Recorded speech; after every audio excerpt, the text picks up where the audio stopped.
Audio Jungle.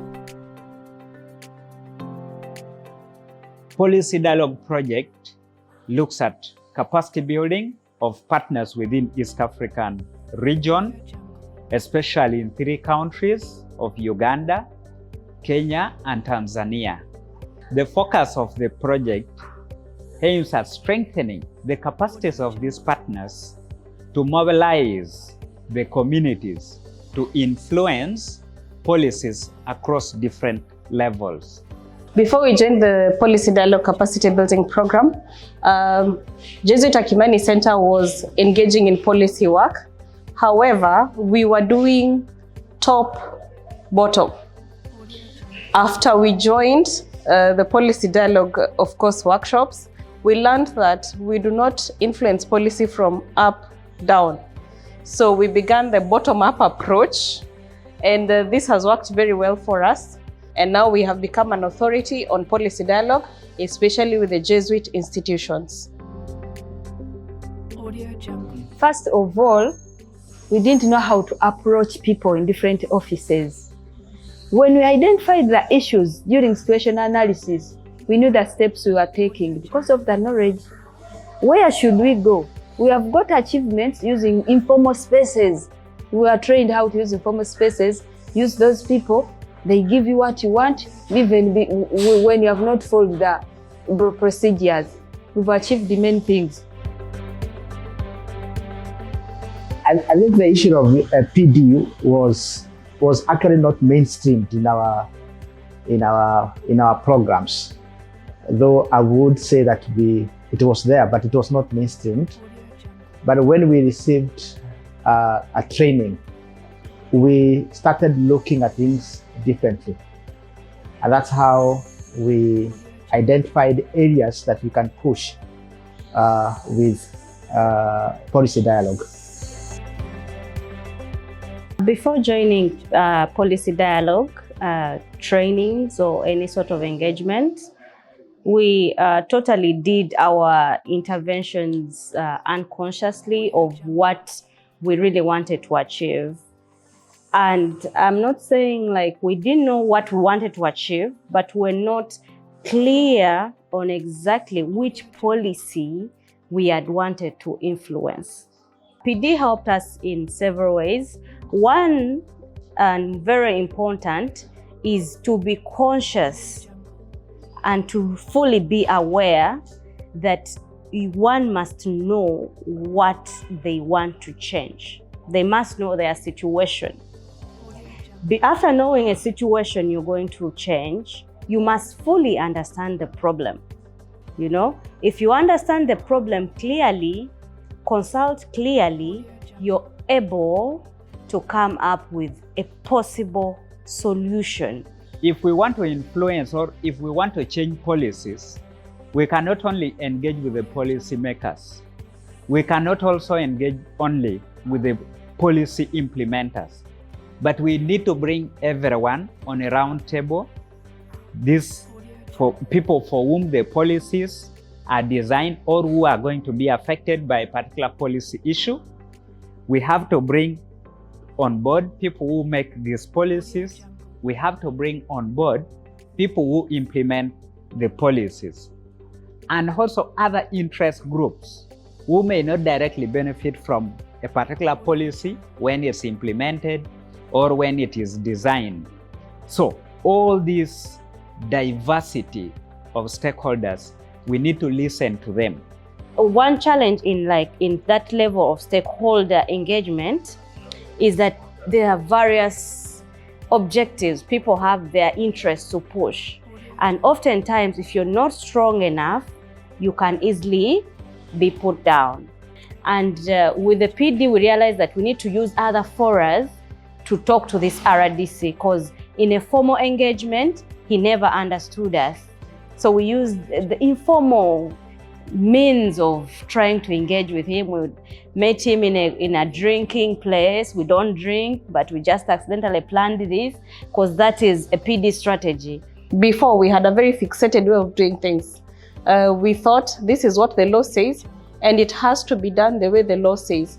But when we went through the policy dialogue trainings, we were told that it is very good to involve the stakeholders, all stakeholders. And so that made us change the tact, and we actually involved all the stakeholders, and that is how we were able to get immediate results. Otherwise, matters of land are very precarious, very dicey, and so we wouldn't get results. But we learned through a policy dialogue how to navigate these sensitive issues, and well, we got success, and we were at peace with both the community, the indigenous community, and the county government. And they still refer to us, thanks to the policy dialogue. We were taught on how to dialogue around these sensitive issues. The board members need to understand this issue of policy dialogue. If we are capacitated, they are capacitated enough, they will be able to spearhead and understand exactly what this thing is, and realize that most of their programs they cannot do without PD, or they cannot move ahead without incorporating PD. I would want to encourage other institutions and actors to embrace policy dialogue. And secondly, if you are determined that you are engaging in policy dialogue, you should plan very well the activities. You should know the stakeholders that you are going to engage, and you should know the reasons why you are engaging such stakeholders, their roles, and what you expect from them. The project had 4 components. 1, having partners come together and their capacities are built through trainings, but also avenues to support individual partners through coaching and mentoring. Also, the Small Action Fund is another way of not only hinting at learning theoretically, but also doing a practical bit of what they have learned. And so the Small Action Fund came in hand. Through the Small Action Fund, we were able to conduct thorough sensitization, both in Shompole and Ewa Sonkidongi area of Kajiado County. And we did so, of course, apart from the IEC materials we produced, we were able to do sensitization through a community radio, but we did not stop at that. We went back to Horizon 3000, told them that this is what the people are saying. Could you support us again to take this further? And gladly, they supported us. And we took the recommendations of the people, presented them to county governments.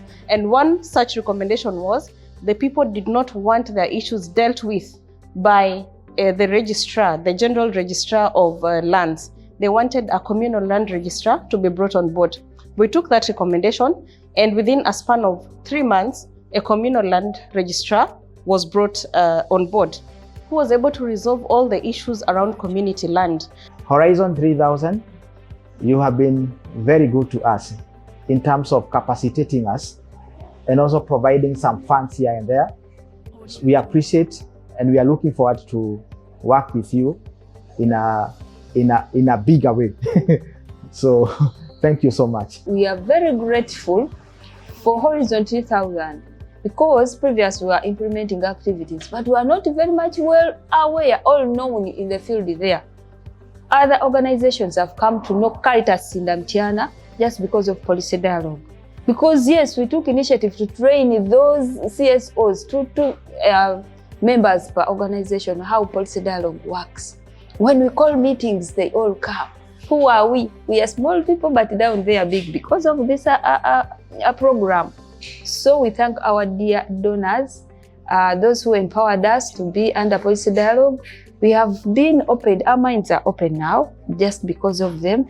We thank them very much. So policy dialogue is the way to go. And the one thing that you cannot work as is you cannot work as an island. You need others, you need to work in a consortium. You need to continuously engage the leaders, and you do not actually need a lot of money for you to engage. You need to build a relationship. You must learn how to navigate around issues. You must learn how to carve your niche. The moment you carve your niche, policy dialogue becomes easier. As we come to the end of the project, the team is optimistic. The partners are looking forward to the next phase and a more promising phase from theory to action. Audio Jungle.